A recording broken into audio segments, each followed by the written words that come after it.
Hello, Watem here, and welcome back to some more Higurashi When They Cry. The oops at the end of last time was because I accidentally pressed the surround sound button on my headset, so yeah, that changed the sound suddenly and confused me. Yes, so I couldn't help but think maybe we'll perish, leaving only me behind. A car showed up. I sensed a car coming up from behind me, so I turned around. I saw the headlights approaching me. I thought for a moment. Should I stand in the middle of the street to stop the car? It was so dark. I didn't think the car would notice if I just waved at it. If I had to stand in the middle of the street, I could get run over. While I thought, the car was getting closer and closer. When I made the phone call, I panicked and didn't know what to say. So with this car, I'd have to think very carefully. If I couldn't think of anything, then I should just let the car go. With those thoughts vaguely on my mind, I was incredibly surprised when the car slammed the brakes with a screech and came to a stop. Maybe I wasn't all there after the miraculous experience of lightning striking near me. I'd half lost my mind in those dark woods, so I probably wasn't thinking very straight. Because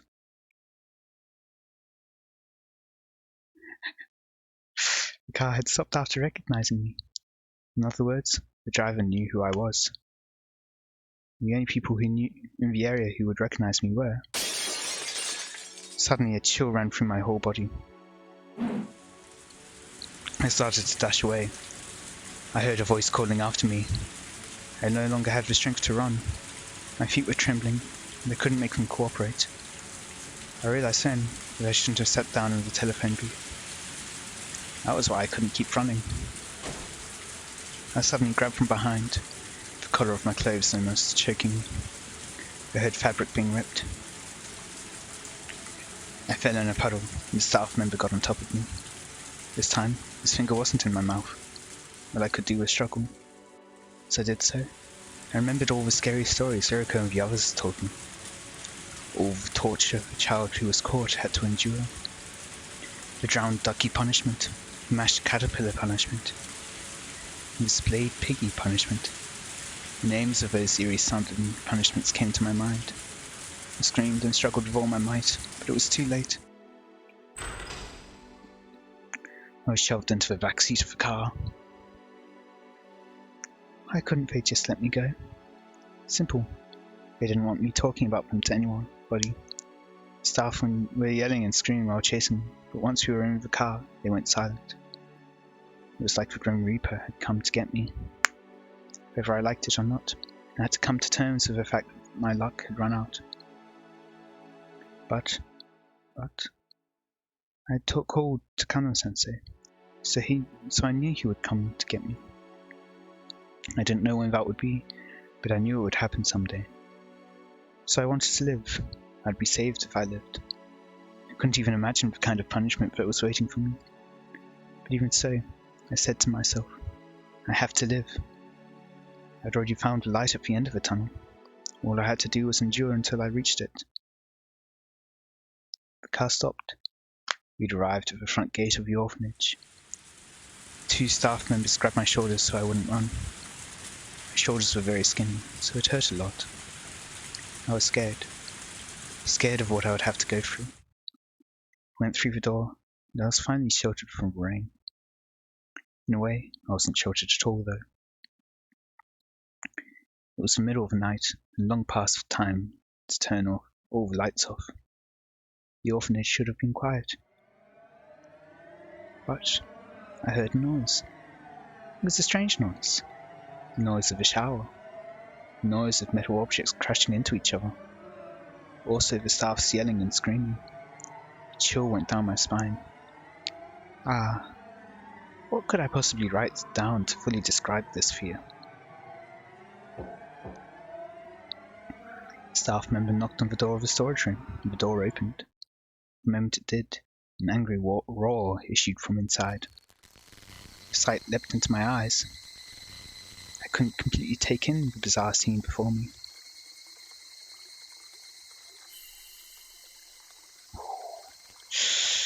These staff members were hitting Matt with bamboo swords while yelling violently. It was Matt, used in You know, one you use when you do gymnastics.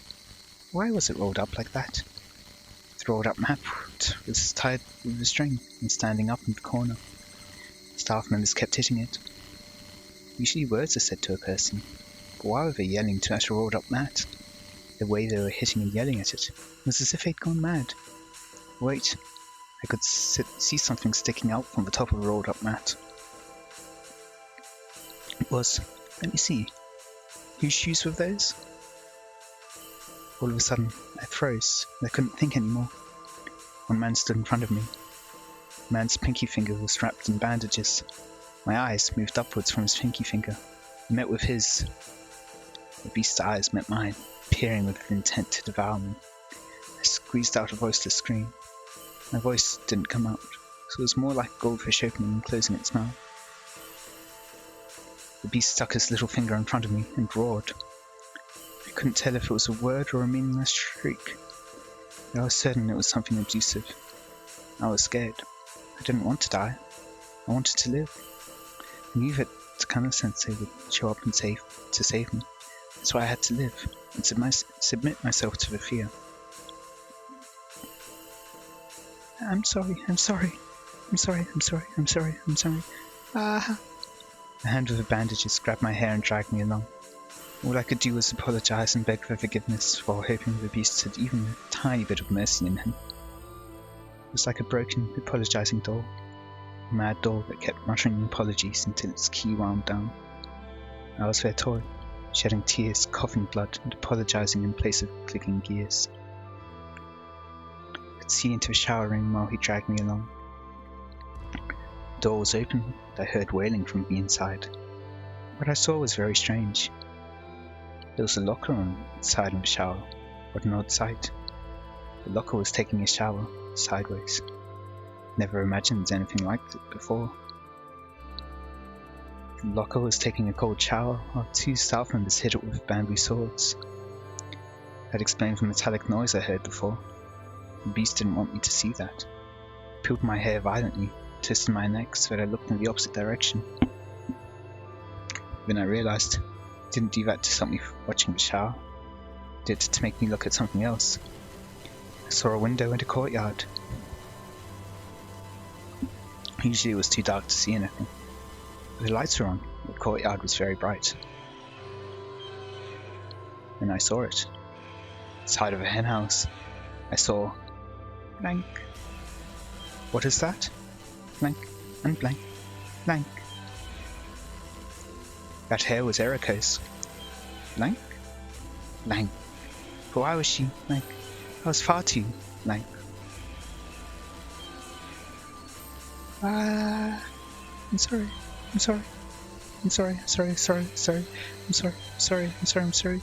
I don't want to die. I know Takano-sensei is coming to save me. I know he's coming. I was taken to the staff bathroom. It stank of ammonia. Ugh. I saw her in blank. It just doesn't fit in a bathroom. What? Why was this in a bathroom, I thought. He's not planning to blank me with blank, is he? No way. No. What? Tanashi? This is your punishment for breaking the rules, okay? Everyone must follow the rules. If you don't, you get punished. Do you understand? I'm sorry. I'll never do it again. I'll do everything you tell me to. I promise, I really do. Please spare me. Please spare me from blank. No, that hurts. No.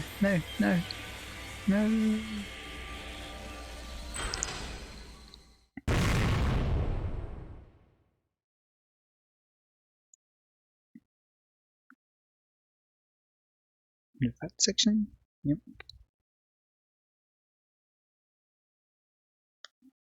I wonder what it was.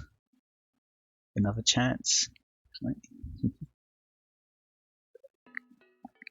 Again, no tips. So let's continue. Wonder what this. Yeah. All these blanks were. So still young. Yoko.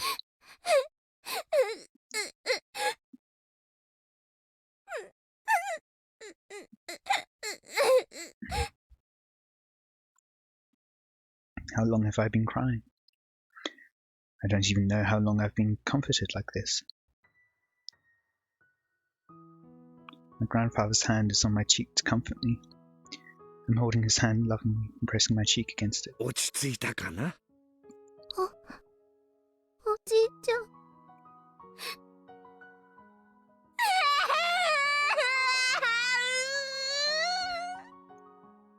My grandfather put his other hand on my head.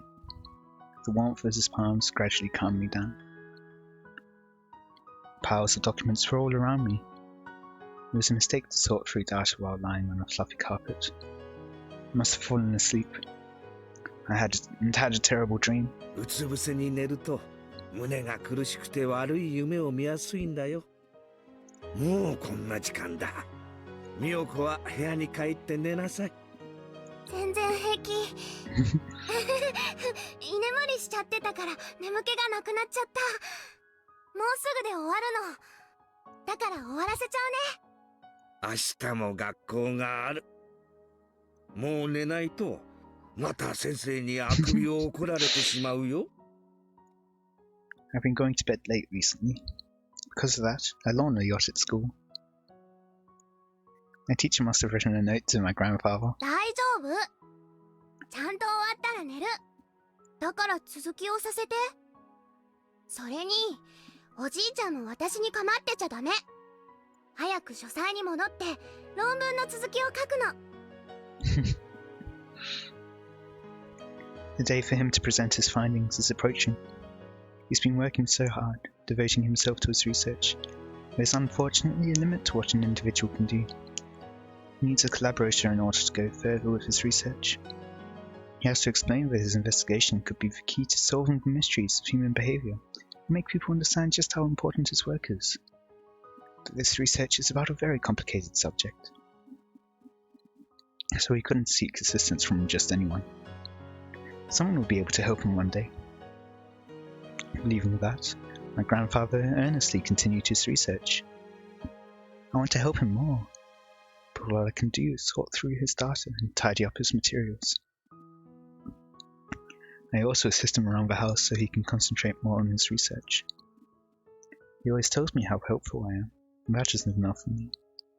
I'll study hard, get into a good college, and learn many things, so I can actually be of assistance to his research. I'm a mediocre student right now. I don't particularly like school, but I'll do it. I want to help my grandfather. If his heart were to fail and he couldn't continue his research, I wouldn't hesitate to cut open my chest and offer my heart up with him. If he needs lungs, I'll give him my lungs. Probably not large enough for him at the moment. If any of his organs fail, I'll give him mine. There's nothing strange about those feelings.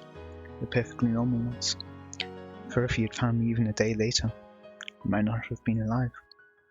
Or even if I had lived, I'd be without my body intact, or with my mind lost in me. In other words, I'm alive because my grandfather came to save me. If he hadn't rushed to find me, I wouldn't be here. So I won't hesitate to give up my life for him. Moreover, I'd be more than happy to do that. Even though I want to be with him forever, human lives aren't immortal. Just like how my parents died. It happens, so suddenly, without any warning. I will never heal from my parents' deaths, but now that I have my grandfather, I'm not sad. However, his existence isn't eternal either. He may disappear all of a sudden for an unexpected reason. Just like my parents. And so I wish to be part of him. That way, no matter what happens, we'll be together forever. I don't want to be alone ever again. I want to be with my grandfather forever. I want to help him forever. わかった。じゃあこの資料の整理が終わったらちゃんと寝るんだよ。約束。約束。We pinky promised after that. We smiled at each other, and my grandfather went back to his study. Aww. The dried up tears are making my cheeks itch. I headed to the bathroom to wash my face and brush my teeth. I looked at my face in the mirror. None of my grandfather's features recognizable in my face. Of course they aren't. We're not related. He must have a family too, but I've never heard about them. He doesn't seem to want to talk about the subject, so I don't ever ask him about it. I don't care if he has real grandchildren or not. Even if I'm not related to him, I'm a granddaughter of Hifumi Takano. I'm not just a granddaughter either, but to be more than that. I don't want a parent and child relationship, nor a lover's relationship. Nothing like that. I want something more certain binds our souls. Something that not even a tragedy can destroy. I am Miyoko Takano, Hifumi Takano's granddaughter. Maybe it should be Mio instead. That's what my grandfather sometimes calls me. I want to succeed Hifumi's spirit. Since his name counts from 1 to 3, I want to share that 3 and be the 4th in his line. Today, my name changes. I wrote that new name in the mirror. Mio Takano. What a wonderful name for the new me. Aww.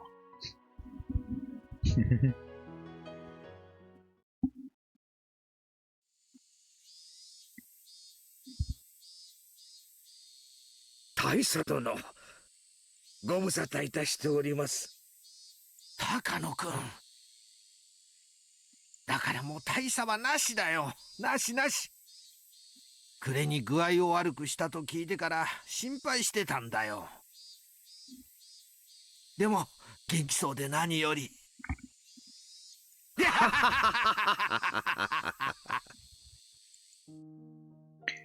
My grandfather always told me he doesn't have any friends. He used to tell me everyone died in the war. But that's not true. He has one very close friend. This is him. He's an elderly man my father calls Colonel Koizumi.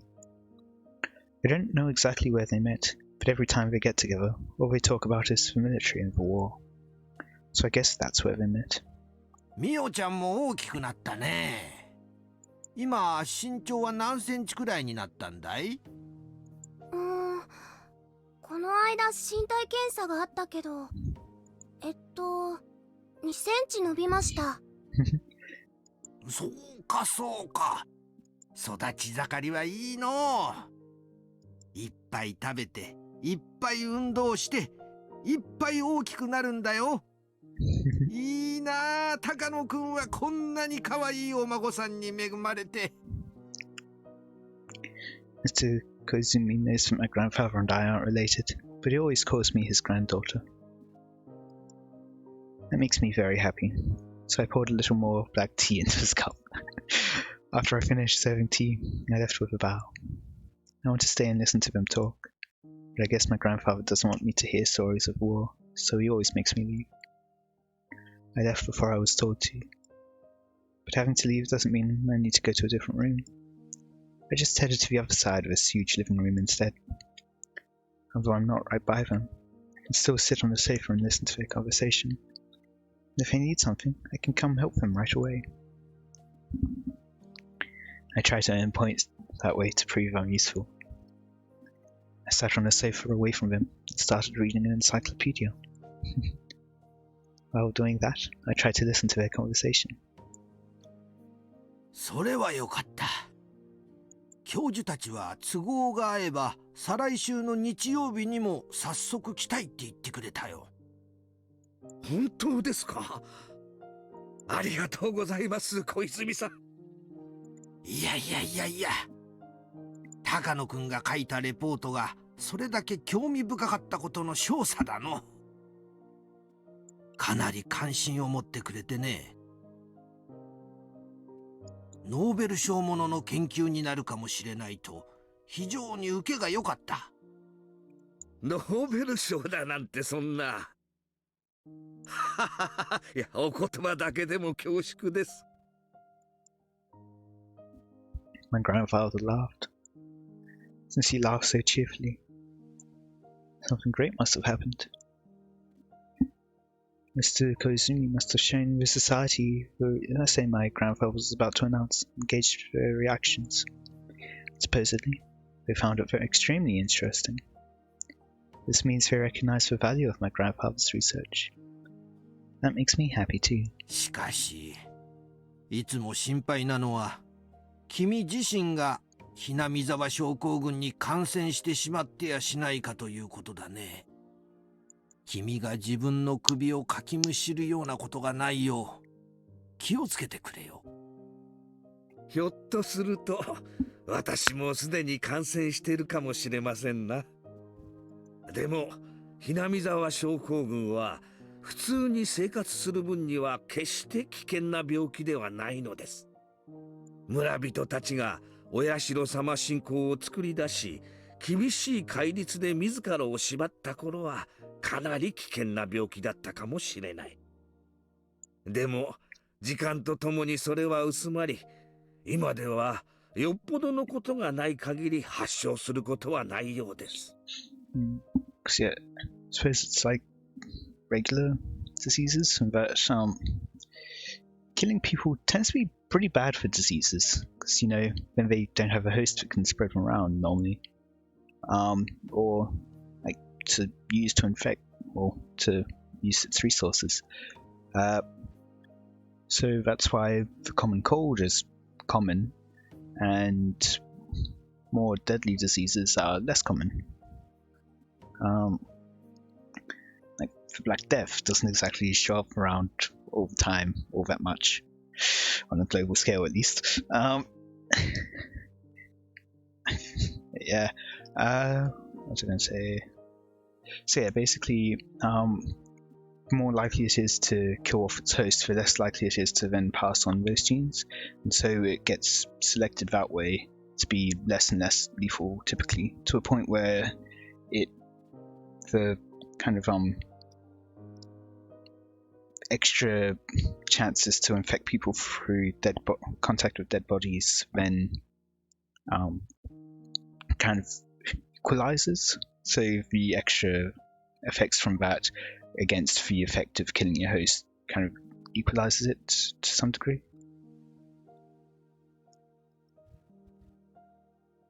あれだけの発症例があったのに？ひなみ沢症候群の発症には特に精神の状態が重要なのです。So I wonder perhaps if Takano has it, or already has it. Like this point in time in the story, if she has it later on. 普通に心穏やかに生活している分には何にも悪さをしない病気なのです。戦争という異常な状況下で精神が追い詰められた時のみ発症する。そうです。なに恐れることなどないのですよ。初期の自覚症状はうつ状態に似た疑心暗鬼。それを自覚したら、高野式呼吸法などにより心身のリラックスを図り、かつ9時間以上の睡眠を1週間以上とる。これで発症など未然に防げてしまうのです。実際、私の指導下にあったひなみ沢出身兵士は一人も開始しませんでしたぞ。As he talks, Grandfather started demonstrating the Takano breathing method, the bizarre exercise technique. According to him, this technique relaxes the body and lets blood and lymphatic fluid flow smoothly. As a result, you can relax emotionally too. But the movements involved in the technique is so weird, I had to look away because my grandfather looked so silly. That was the one thing about his research I felt bad about. Oh. Grandfather asked me to do this exercise too. Don't want to make him sad, so I do it when instructed. はあ、ならばいいんだがね。研究対象が元で死に至ってる医学者は過去にもたくさんいる。君も気をつけての。だが、研究に準じた彼らの偉業は死後も揺るがない。研究者としては本懐でしたでしょうな。Grandfather tells me about Hideo Noguchi often. He was born as the son of a poor farmer, but he studied hard and became a doctor. However, he was mistreated because of his background, so he left Japan. he moved to the United States. There, he made many accomplishments as a researcher. He discovered a vaccine for yellow fever. Grandfather's background is somewhat similar to his, so he often said that of all researchers, he admired him the most. Hideo Noguchi died in North Africa while he discovered a vaccine for yellow fever. He heard it wasn't effective on yellow fever in North America. He went there to research it, came down with the disease, and died. A researcher losing his life for his research. Sometimes that is a test of a researcher's courage. In that sense, Grandfather is very brave to visit Hinazawa himself to gather information. He himself says he may already be infected. My grandfather estimates from ancient texts the Hinazawa syndrome was only a menace centuries ago. Now it's no different from the usual bacteria that share a symbiosis with humans. Many people became ill with the disease during the war, but that was because they were in an extremely abnormal situation. In today's peaceful environment, it's almost impossible for a person to develop symptoms. It sounds very optimistic, but he never brought me with him to Hinazawa, so maybe he isn't as optimistic as all that. Also, another thing which I've kind of just noticed, this is partially because of the whole new Higurashi anime that's coming out, but they say that if the host dies, then that would cause everyone in the village to go mad, and so that's why they have to kill the village. In none of the loops have we actually seen that. It's always been that they kill the village first. So what's to say that that would actually happen if Rika was to die or leave or something? Maybe she can just leave freely, without any effect on the village. Anyway. He sounds very optimistic, but he never brought me with him to Hinazawa, so maybe he isn't as optimistic as all that. Maybe it's because you're a child and there could be other effects, so he doesn't want to take that risk. However, since I live with him, there's a possibility that I'm already affected as well. But I'm not worried at all. That's because my grandfather has taught me that as long as I maintain myself physically and emotionally, I won't develop any symptoms. I know all about the horrible terminal symptoms of Hinazawa syndrome, but I'm not overly fearful of them. Grandfather is enjoying his conversation with Mr. Koizumi. That's understandable. Mr. Koizumi told him some people showed great interest in his report. They even want to come over on Sunday, the week after next, to meet and talk to him directly. With the rapid advance of modern medicine, unexplored frontiers are steadily dwindling. Was it possible the Hinazawa syndrome my grandfather discovered might be a new continent in the field? It will be decided in 2 weeks. It sounds like there will be more than one person coming. It also sounds like they're all important people in the society. They're all rich and famous, yet they aren't satisfied with just that. They all want to be involved with something that's worth an international award. This is a chance to gain assistance and sponsorship at the same time. では再来週私も様子を見に来ます。ぜひ頑張ってください。これもすべて小泉さんのおかげです。But it all falls apart. 本当にありがとうございます。Presumably.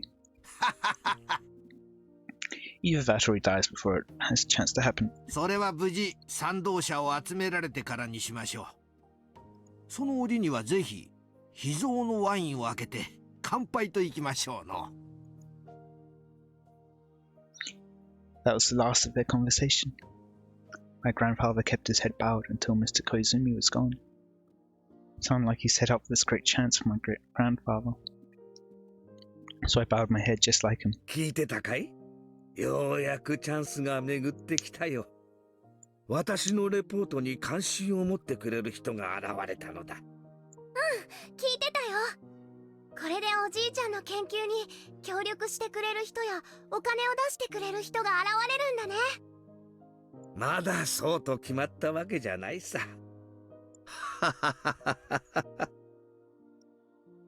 Although he didn't want to admit it, he had a good feeling about it. The research he had conducted all alone was finally about to gain 再 recognition. 来週の日曜日なの？忙しくなるぞ。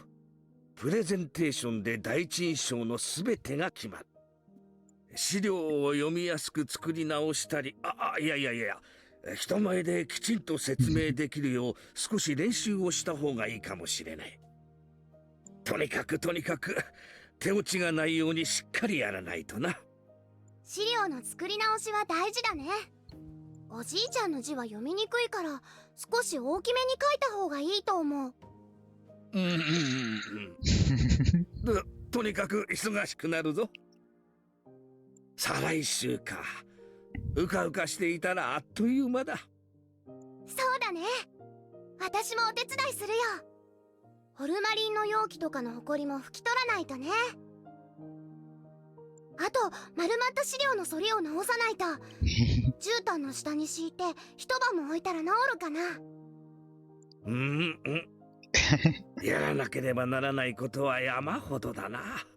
ミオ、手伝ってくれるかい？もちろん。学校休んでお手伝いする。それはいかん。We laughed together, thrust our fists into the air, and motivated ourselves to work hard towards the week after next. Since that day, my grandfather spent more time in his study. It's not easy to create a report that you're going to show to other people. Copying machines hadn't been invented back then, so everything had to be handwritten. He knows it somewhere, but he just can't remember where he put the data he needs. As for me, I have to make sure I have enough guest cups to serve tea, so I'm counting them. Do I have enough tea leaves? Maybe I should get something to go with tea. My grandfather knows nothing about these things. I remember having a violin tutor who wrote an abstract and sent it to a university. I forget what exactly it was. It was either a job position or a speaker thing or something, but basically just did it as practice and ended up. So she hadn't actually written up the papers. She just sent an abstract, for practice or something, and ended up actually getting it, and so then had to write the paper in about a week or something. But yeah, in any case, that's just reminded me of the whole 2 weeks of Rush kind of reminded me of that. In case, I hope you all enjoyed. Let me know any feedback you have in the comments, and until next time, see ya.